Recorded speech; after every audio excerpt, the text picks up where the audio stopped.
So, my next victim, my next contestant is the lovely Cheryl Baker from, well, it's the Fizz now, Cheryl, isn't it? It was formerly Bucks Fizz. Are you now the Fizz? Yeah, we have to be called the Fizz for legal reasons, which is a load of old tripe, I know, but the law's the law. So there you go.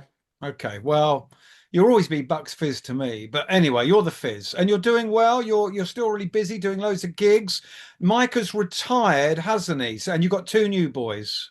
Yes, we've got two new guys.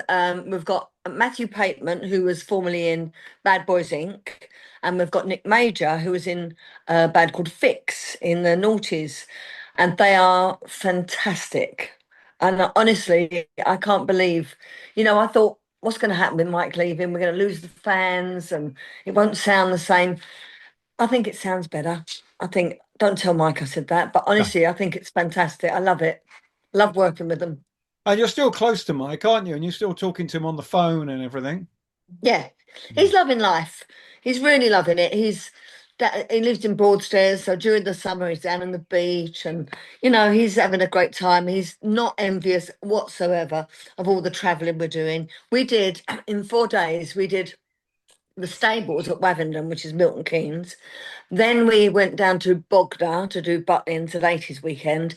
Then the next day drove up to Blackpool to do Pride.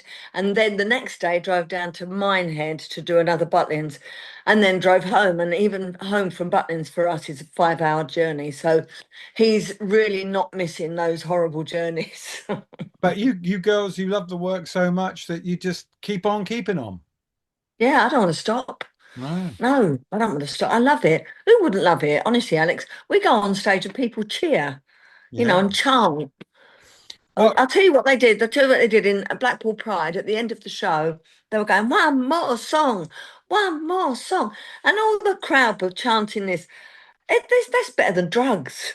yeah. It's great. I love doing what I do. Why would I want to stop? Well, I'm glad you do, and they have been cheering you since 1981. This is all about 20 minutes of doing TV from the past. So we often ask what people grow up watching, but I just want to skip, in case we run out of time, to your first big TV moment, which wasn't Eurovision, because you had already been in a group called Coco, Yep. and you'd done some TVs with them, and then that was a Eurovision entry, wasn't it?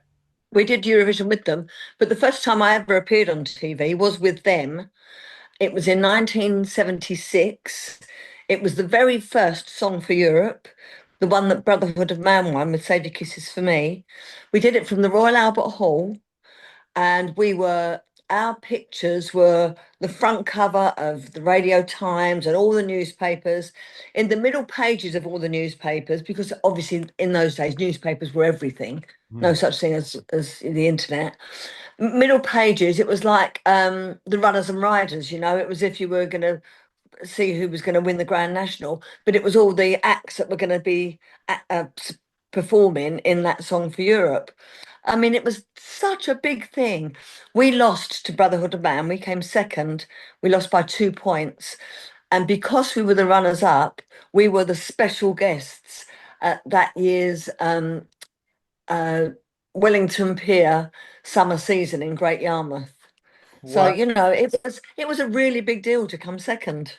So at the time, you must have been gutted because you didn't know what was going to be happening just a few years later. But then did the group do another Eurovision? Because you had a hit with Bad Bad Old Days, didn't you? Yeah, so the song for Europe that we lost was a song called Wake Up. 2 years later, we did the song for Europe again as Coco again, and this time we won. And yes, we went on to Paris to represent the UK in the Eurovision with a song called The Bad Old Days.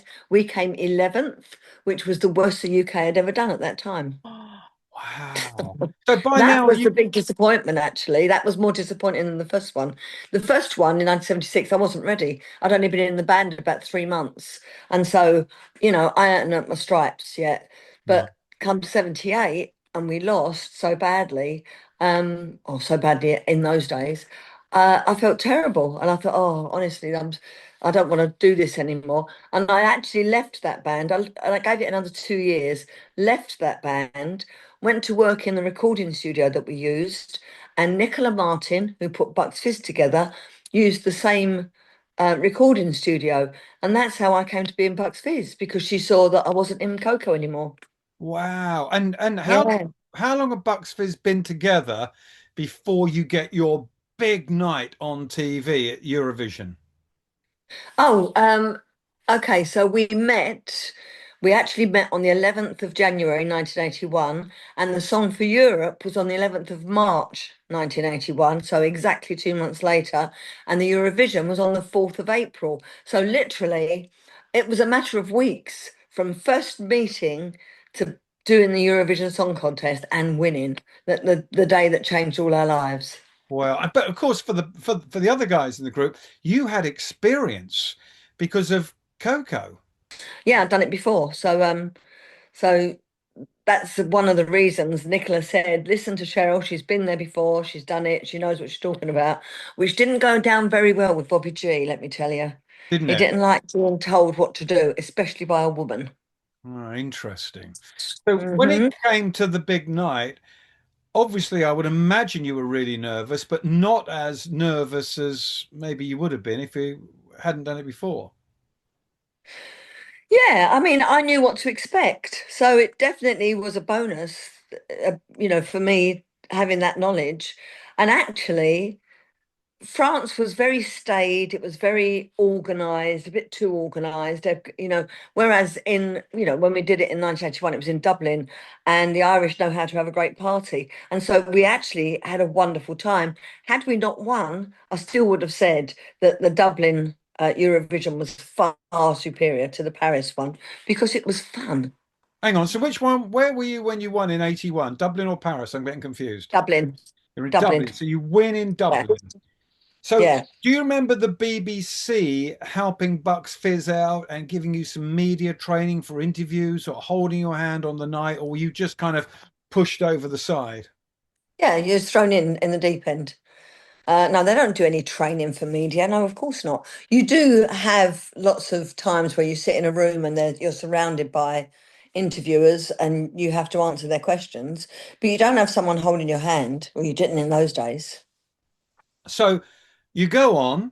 Did you have a good feeling about it as soon as you performed the song? Did you think we've got this in the bag, or was competition really tight?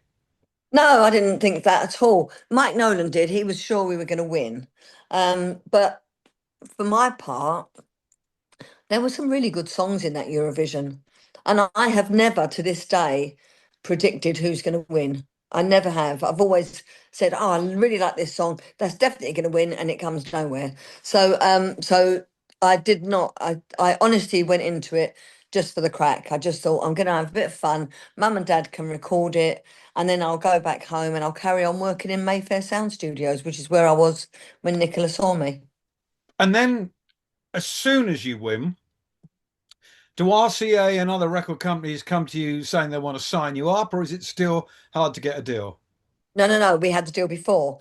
And actually, it was RCA and they signed us before. Our deal was terrible, but of course it was going to be terrible because they were taking a massive risk. If we lost, then they've put a load of money into, a dead in the water project. Um, but as it happened, because the BBC were so behind us, we actually were number 5 in the charts when we did the Eurovision.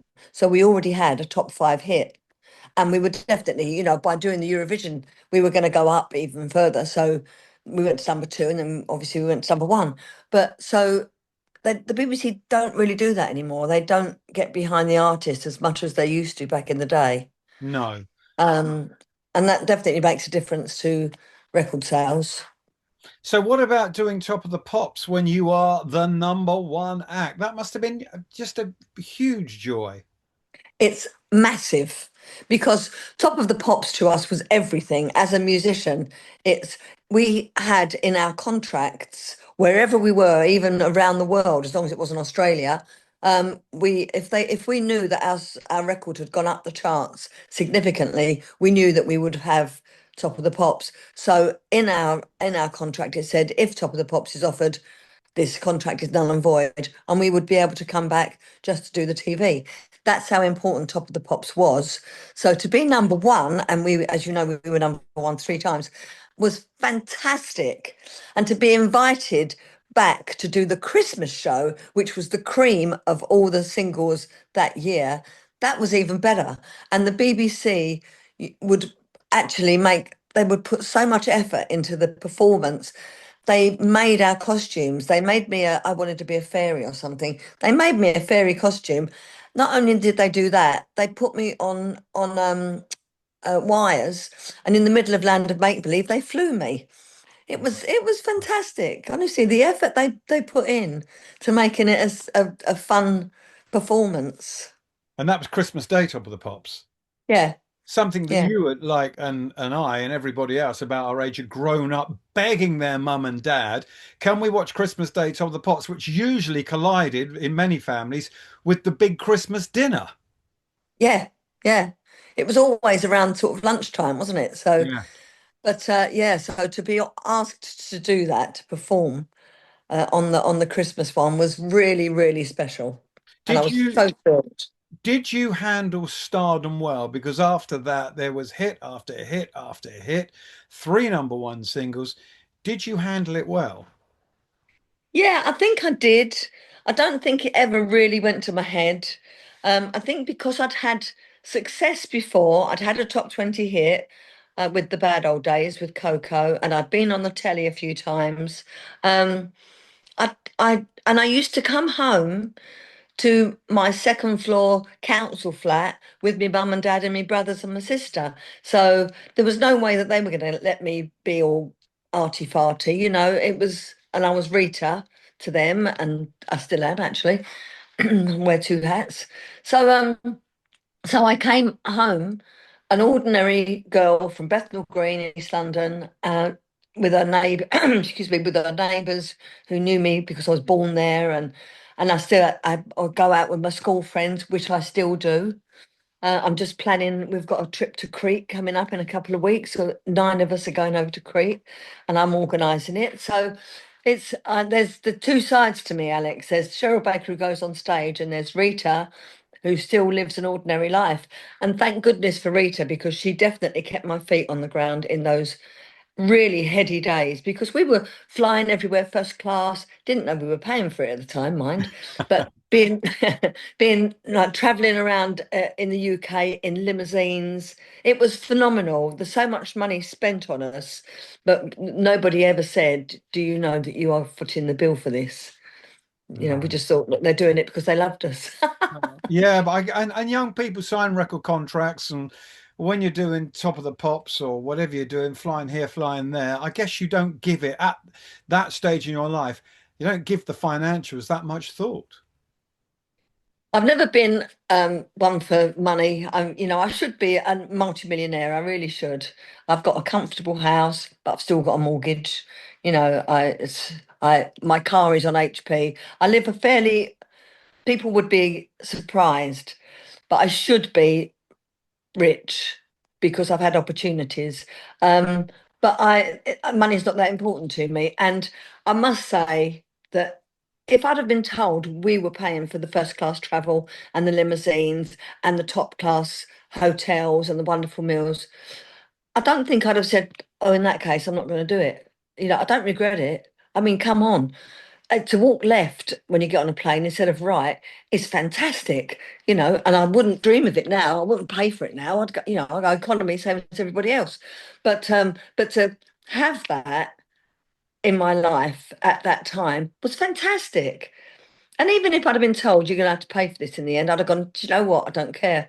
I'm having the best time of my life." Absolutely. And that continued for quite a long time afterwards with Record Breakers. How did you get the gig with Roy Castle on Record Breakers? Well, fortunately for me, I was asked because I'd done a bit of telly by then. I did my first show I had to audition for. That was called How Dare You up in Tyne Tees. And then I was asked to do a show with Michael Aspel, the 6 o'clock show. I did that, and then I was asked to do Saturday picture show with Mark Curry.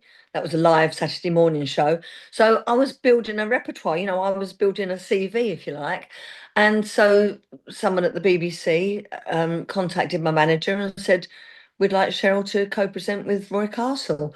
And I tell you what, I went up to the BBC actually absolutely terrified because Roy was such a massive person in my eyes. He'd been on Broadway, he'd been in films, he'd been doing record breakers for donkey's years. He was always on Sunday night at the London Palladium and all the, he'd done so much. And he was a record breaker, of course. And he was kindness personified. He was the most gentle, lovely man. And I was thrilled to work with him. I worked with him for 8 of the 11 series that I did Wow. until he died. Yeah. Yeah. So good memories of record breakers. And of course, it gave you another string to your bow. Yeah. And I broke loads of records, so I mean, I held world records usually for a matter of weeks, but I still held them and I did them, or Yeah. I tried them. I attempted to do a wing walk. I don't like being in a plane, let alone standing on top of it. So the things that I got to do because of record breakers was wonderful, wonderful. And what was it like walking into BBC TV Centre to do either guest on Top of the Pops or to do record breakers? Because that building, the word iconic is so overused these days, but that, of course, was an iconic building and one that you would have seen on television as a child watching Blue Peter or whatever. Did you get a Yeah. big buzz walking into TV Centre? Do you know the best buzz that I got was when the picture of me and Roy went up because they used to have their presenters and whatever on the walls, and a picture of me and Roy went up, and that was the biggest buzz of all. Even going in, like you say, even going in to that iconic into the horseshoe, where all the record attempts happened, and as you say, Blue Peter always did things in the horseshoe bit. Um, to walk into the building was enough to go, wow, I'm at the BBC. But to have your picture on the wall, that made you think, do you know what? I've done something with my life. I'm actually recognised enough to have a picture on the wall at the BBC. I So mean, yeah, it's pretty amazing, Alex. I've had a charmed life. I really have. well, look, it's 20 past. That's the name of this little segment. It's 20 minutes. We've got a couple of minutes left, Cheryl. So, what about your first big TV memories as a little girl growing up in front of the goggle box? Oh, Eurovision, Puppet on a String with Sandy Shaw. When Really? she won, oh, honestly, it changed my life. And I met her for the first time when we did Eurovision from Liverpool. And I met her doing the one show. And I went, "You don't know how important you were to my life. I've never met you before. And I just want to say thank you because I wanted to be an Olympic runner at that time. I still do." A record breaker, you see? Yeah, I did. I wanted to win an Olympic gold medal. When I saw her win the Eurovision, I thought, that's like an Olympics, but music. And she won, and she was the first winner. And she, honestly, she changed my whole life because all I wanted to do then was win the Eurovision Song Contest, which I didn't dream I would do because I was just an ordinary girl, Rita Crudgington from Bethnal Green. But she was from Dagenham, Sandy, so that gave me incentive as well. She was an ordinary girl. So yeah, that was really the big thing for me was watching the Eurovision in 1967. Wow, and I thought you might come up with some kids' TV or some old ads or maybe a drama your mum and dad let you start to watch, but it really was for you Eurovision. Oh, without question, that particular Eurovision. Right, one more question before we go. Do you still watch Eurovision now or have you given up? No, no, no. I love it. I know it's changed completely, but I actually like the change. I think it's big. It's more for the Eurovision fans now. The audience when we did it was just full of stuffed shirts. Now the audience is full of people that love Eurovision. And I love the colour. I love the extraordinary scene changes and the special effects. I think it's bigger and better than ever before. So I'm a massive fan of Eurovision still. All right, Cheryl Baker, thank you very much for giving us 20 fabulous minutes from the past. Thanks, Alex. Thanks ever so much.